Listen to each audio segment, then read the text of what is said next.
ESPN's Mel Kiper recently released his updated NFL Draft Big Board. So on today's show, I want to break down top 10 players per Mel Kiper for all of the area of needs the Patriots are looking at. Because believe me, it's on both sides of the football, several areas, even skills positions that they can really benefit from with a plethora of picks this upcoming draft. So we're going to break down who possibly could fit in that mold and maybe some sneaky picks that Mel Kiper thinks could be an asset to New England. Before we hop into that, guys, we are ever so slightly on top of the Jets report in our subscriber battle throughout the month of January. And guess what? January ends this weekend. So I'm going to need you guys to hammer it home. Go on ahead, hit that sub button for me because we have a new divisional rival at Chat Sports, and it is Patrick Seatman with the Jets report. I want to blow him out. I want to give him a warm welcome, but I also want to just run him out of the water. So go on ahead, hit that sub button for me if you guys haven't already.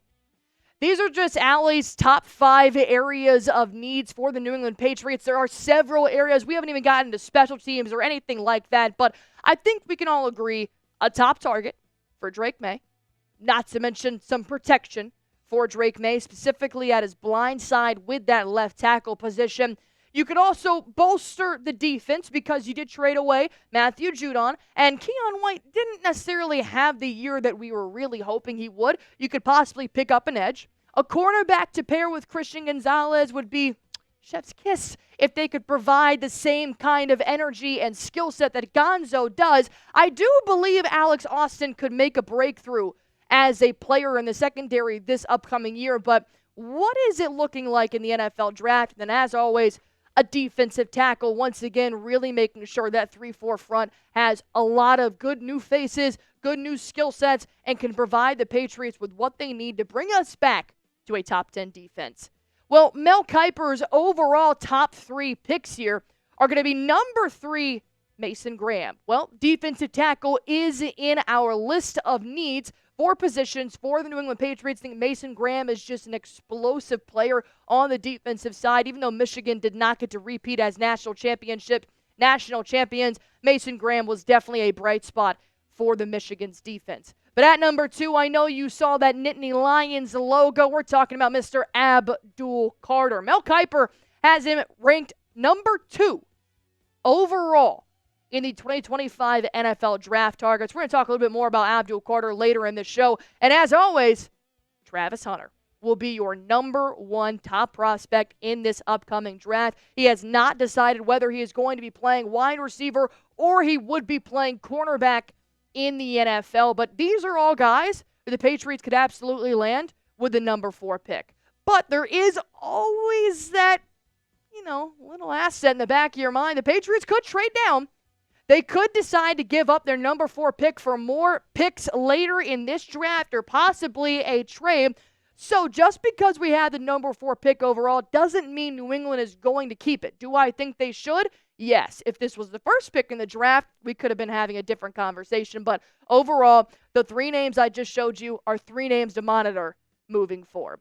So before I hop into Mel Kiper's big board, what should the Patriots do with the number 4 pick? I'll give it to you guys. I think they should K for keep it, but if you think they should T for trade it, go on ahead, put it in the comment section down below. You guys are about to get hit with a YouTube ad break. Feel free, sit through it. Go on ahead, comment down below. This will be the pinned comment on today's show, and we'll be right back.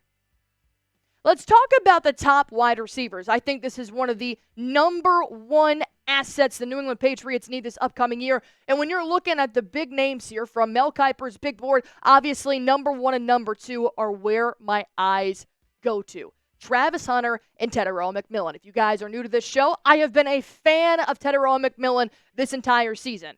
I know Travis Hunter is the Heisman winner. I know that Travis Hunter is an unbelievable talent at not just a wide receiver, but that cornerback position.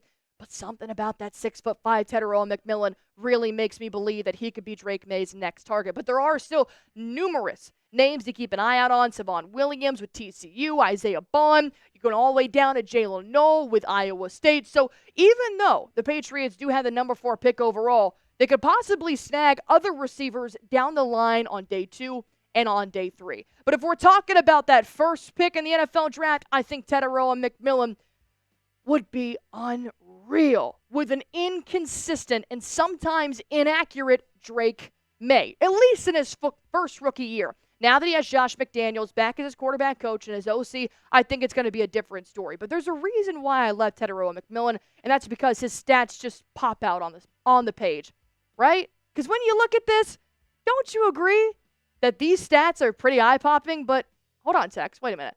This doesn't tell me which one is which.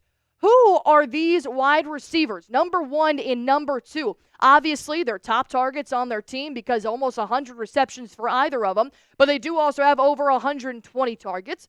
Their averages, talk about yards after catch. Good Lord.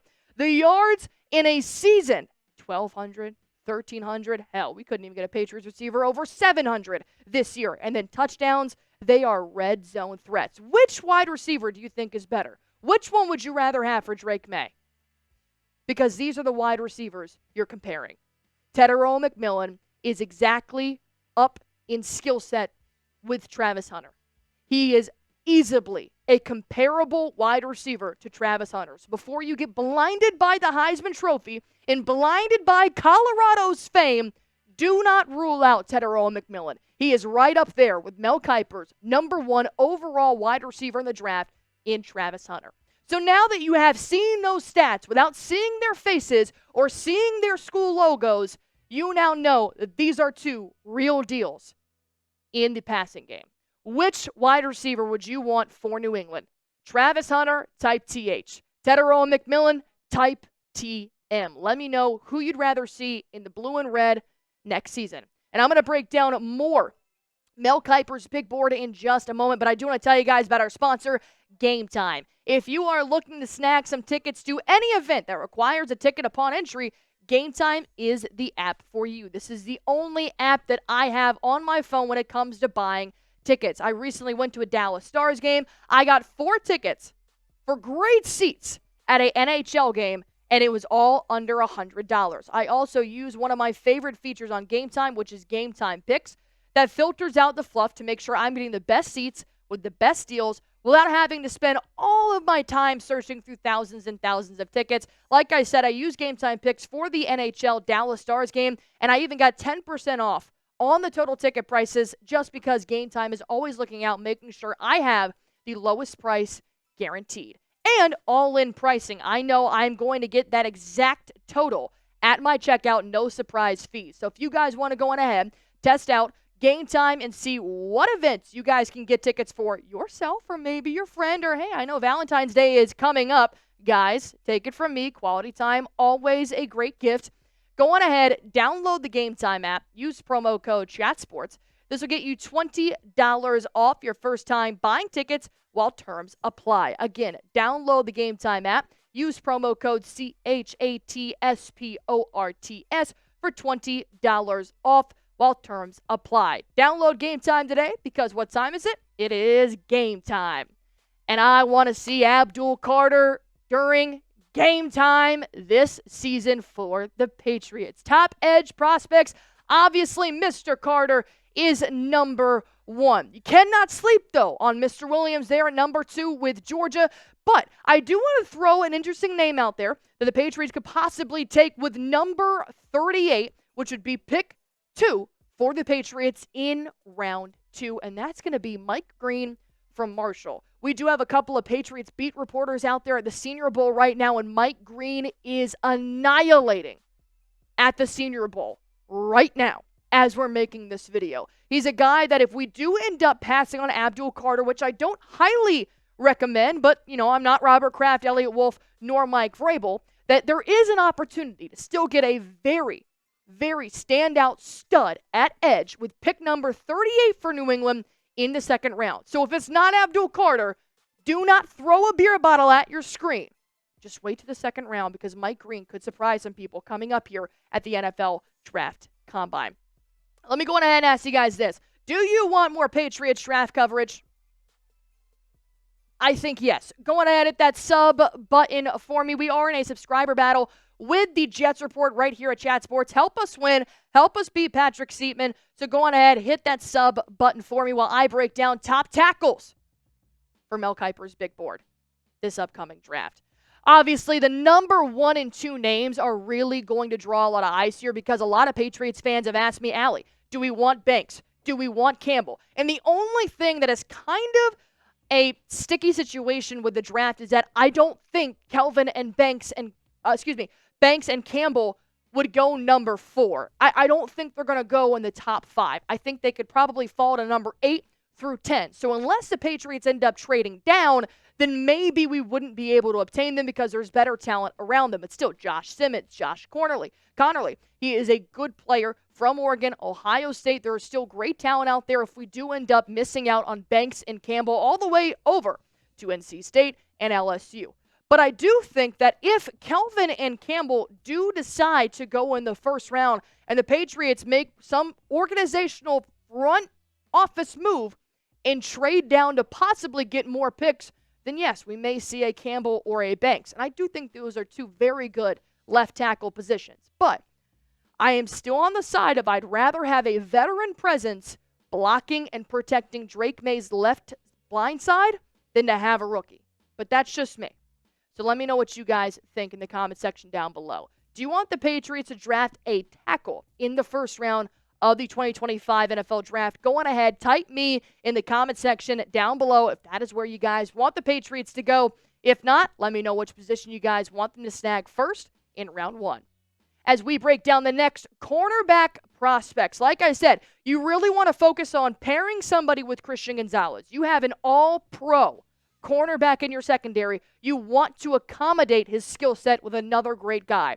And this is where I think Travis Hunter really, really comes into play for New England at pick number 4. If he doesn't go in the first 3 picks, if Travis Hunter ends up sticking with the cornerback side in the NFL, this would be a steal. Think of the secondary you could have with Travis Hunter and Christian Gonzalez for the Patriots this next upcoming season. However, there are still good talent later on in the draft. Number 5 through 10, I do think would be solid options for depth for New England, but maybe not to start along with Christian Gonzalez. But at some point in the 3-day period, I do think the Patriots do add a cornerback. I think they beef up that talent in the depth chart, try to build behind Alex Austin, who could possibly be cornerback 2, or they could still possibly fill out free agency as Mike Vrabel has worked with plenty of cornerbacks and Terrell Williams in his time in Tennessee. Maybe there could be a guy over there they could possibly trade for, but I do think at some point they do add at least one cornerback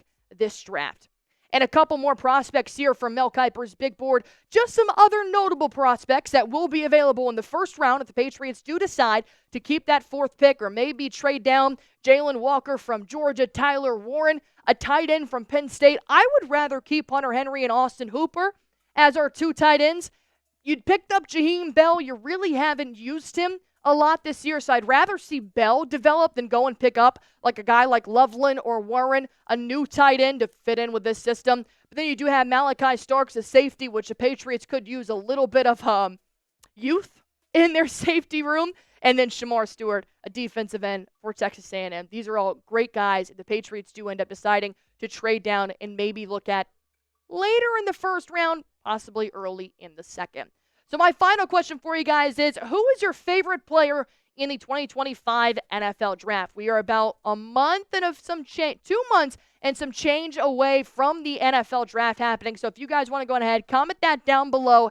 And as always, go on ahead, hit that sub button for me. Help us beat Patrick Seatman and the Jets Report here at Chat Sports by hitting that sub button. And let's go on ahead and win this January sub battle against a divisional rival.